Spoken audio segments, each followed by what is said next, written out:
I want to make some lovely paper flowers out of some marbled paper, but unfortunately I've run out of marbled paper. I normally have loads of it available. Now my favourite technique for marbling paper is with using shaving foam, and it's a great technique. I did a video on it about 4 years ago, but I'll show you again. Unfortunately, I can't get hold of any foam. I can only get hold of the gel, which is normally a lot wetter than the foam and not as stiff, but I think it should work. So I've got that. I've got my ordinary acrylic paints, and you can use any acrylic paints for this. Mostly any of them work. And all I'm going to do is I'm going to give this a good shake first, and then I'm going to fill my tray up with this shaving gel. See, there isn't even going to be enough out of this one can for this. And normally out of a shaving foam, I could be able to fill this up about 4 or 5 times at least. All I'm doing is taking the knife and spreading this over. It just doesn't foam up as nice as the foam, but it will still work. It should still work.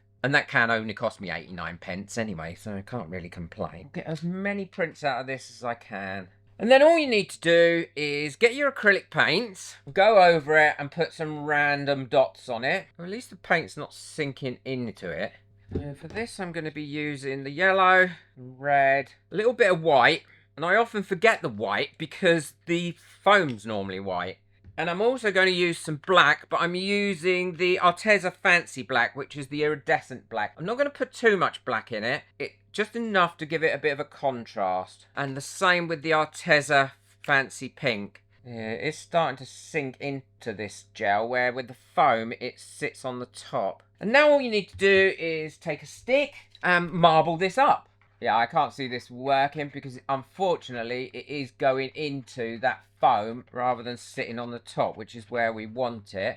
What I don't want is any dots left anywhere. And now I just need to take my piece of paper, lay that on there, rub my hands over it gently, lift that off, move my tray out the way, preferably without dropping it on the floor. I've got a little pot there to put my scrapings in, and now I'm going to scrape this off. And that should leave me a nice marbled pattern. Yeah, it's not as heavy as what I've had before. That's not as heavily marbled as I've had before, but that is actually quite pretty. And now all I need to do is put that to one side and let that dry.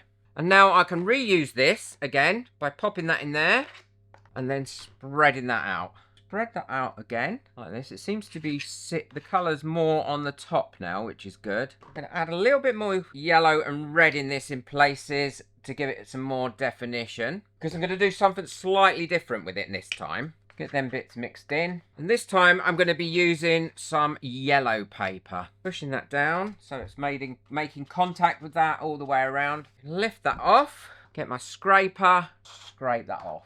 And now I'm going to do another one, but using a different colour paper. And the great thing is you do get a different pattern every time, and I use these for lots of different things. Card making, I use it for book binding, all sorts of things. And I'm also going to make it for these flowers. Again, I'm just adding a bit more paint onto this. Give that a bit of a swirl in. And this time I'm going to go for a blue paper. My mum taught me this when I was a child.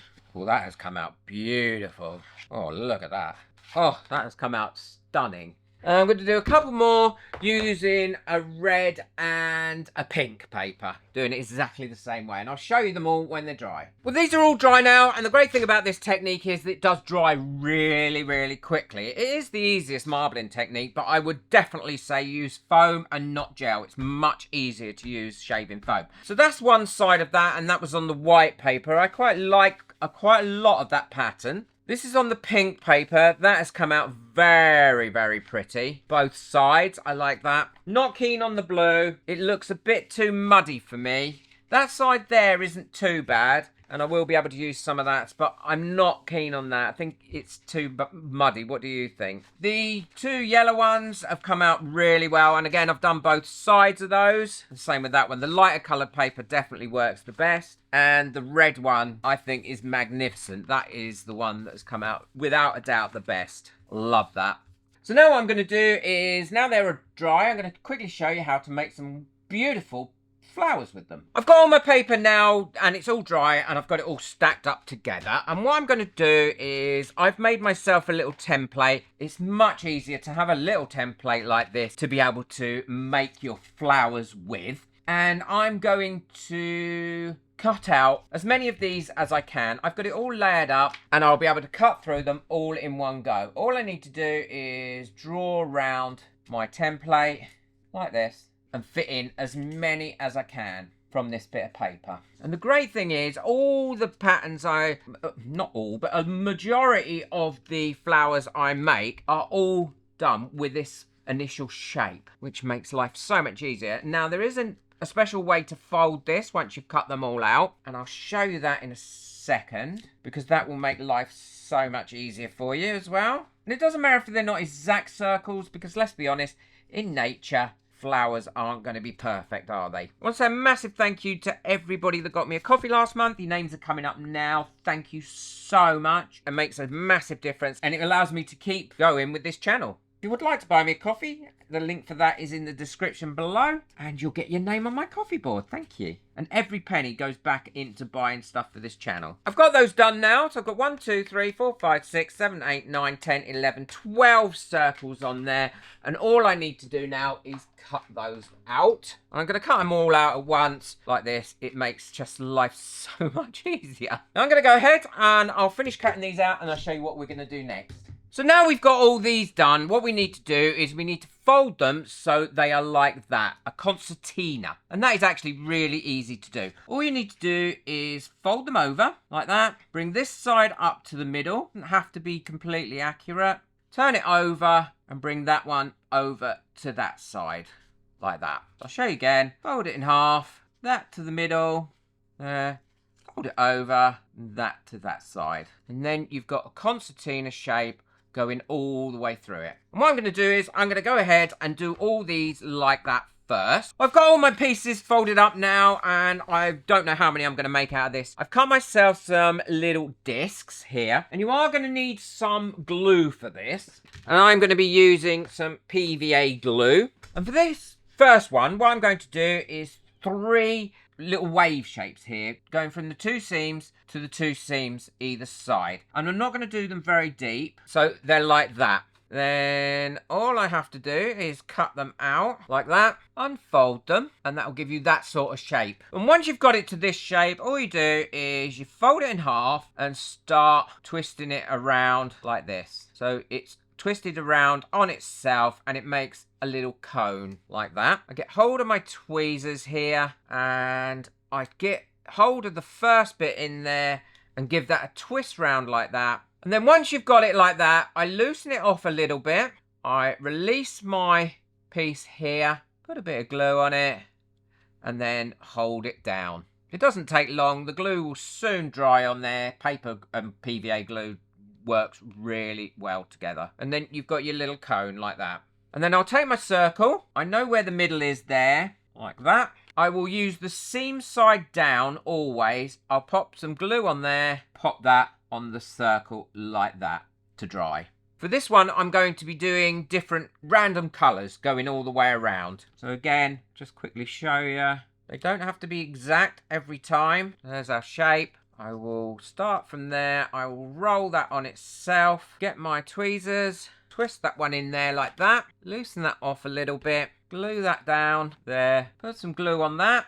And then I'll pop that next to that one. Seam down really close to it. And then I'll pop a little bit of glue in the middle of them two as well, so they stick to each other. And then let them dry. So I'm going to do a few more and then I'll show you how I go on to the next layer. I've got my bottom bits done now. So what I'm going to do is go across here like this. And all I'm doing is the random colours, putting them up as close as I can to each other, seam down, going round like that. And I'll go round doing that until I've filled that whole space in there. Now they're all on there and dry, what I'm going to do is put the next lot on. And these ones I have a bit looser than the previous ones. I still do it the same way and twist the middle in like that using my tweezers. And then I allow that to open up quite a bit more. The following rows, I'll also allow them to open up a bit more as well. And again, once you've got these glued down, all you do is you put a bit of glue in between the two there, bit of glue on your seam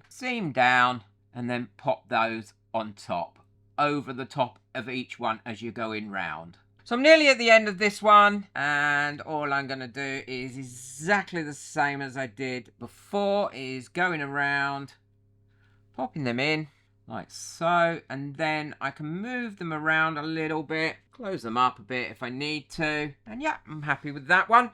And now I can get on and do the next layer. So I've now got the penultimate row to do. I've cut the ends off these so they don't stick up too far, and now I'm going to glue these in the same way and just pop them in like this, going all the way around, and then that should leave me enough space to be able to put in my final piece. There we go. I can adjust those around a little bit, push them in, and now I've got space there to put my final one in. So I've got my final one made, and all I need to do now is put some glue all the way around that and then push it in the top. And now we've got our little flower done, and we can put it on a stem and sort everything else out for it. So now what I want to do is my stem. Before I do that, I'm going to cut this circle down a little bit.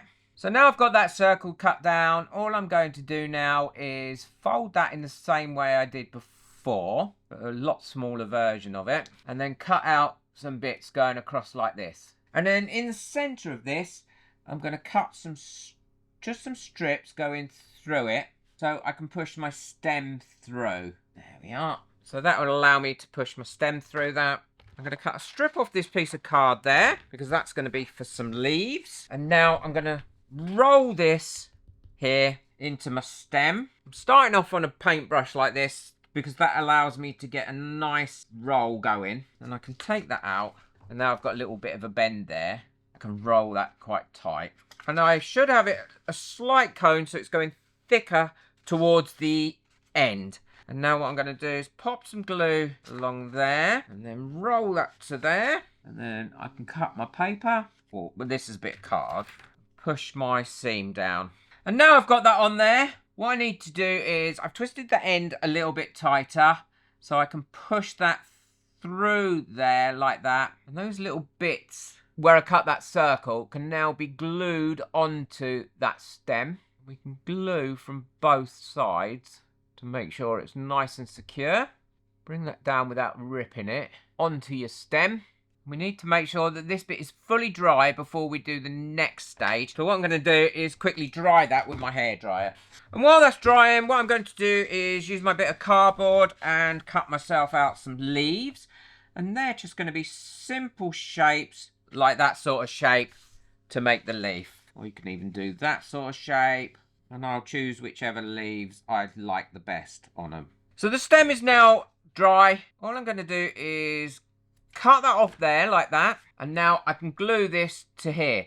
Now, if you want to, what you can do is you can glue this to here and then put a few more rows of these on it to make it more round. And I will show you what I mean by that in a second. And now it's time to glue this onto the base. All I'm doing is dipping this into my glue and then placing that roughly in the middle and pushing those bits down onto the card and then holding them down until they're glued on. And now with my final few of these, I can go around and glue these onto this again, going up to the stem like that. And if you wanted to do more rows, you could and do a whole ball, but I'm not doing that. And now they're all glued on there. All I need to do is glue my leaves on, and I'm going to give those a bit of shaping like that, and then I can just glue them on the sides. Well, that's all finished now, and I'm really pleased with how that's come out. It is so pretty. Using the marble paper gives it a very different dimension as well. The leaves look cute on there. There's loads of different flowers that you can make using this method, and I'll link a video that I made, must be 3 years ago at the end of this one, where you can see all the different types of flower that you can make. That is very sturdy there. That's not going anywhere. If you wanted to bend that stem over, you could. I like them upright like that. but the colours in there are beautiful. It's such an easy way of marbling paper. And then the marbled paper can be used for so many different things. Well, I hope you've enjoyed this little project. I absolutely love making paper flowers. If I'm feeling a little bit depressed or my mental health isn't great, then I often make paper flowers because it really does relax me, and I love how they finish at the end. Let me know in the comments what you think, or if you've made paper flowers. Boo that like button, hit that subscribe button, but most of all, enjoy your crafting. Take care. Bye.